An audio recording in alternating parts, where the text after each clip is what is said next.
Hello and welcome to another episode of Sowing Seedz grammar course. Today we are going to talk about past perfect simple, or commonly referred to as past perfect. So traditionally, in this video I will show you how to use it, grammatically speaking. In the next video, I will show you in which cases we use this tense.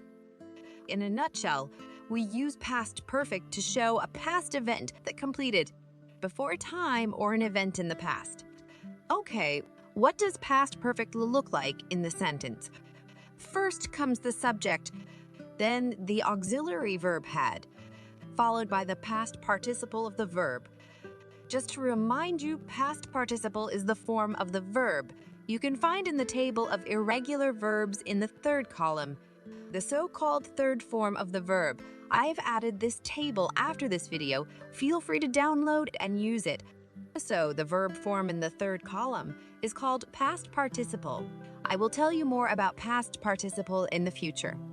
So, subject plus had plus past participle, and we often use contracted forms of had.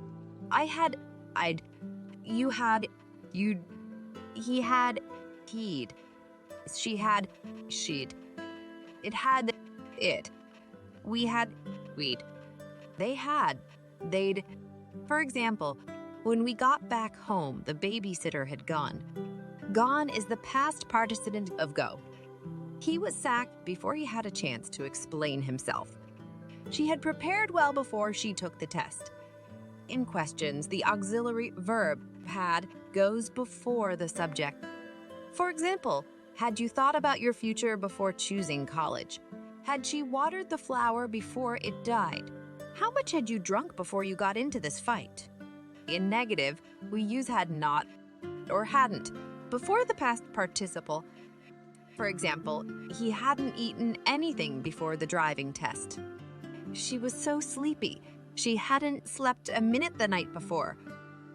Okay, that should do it.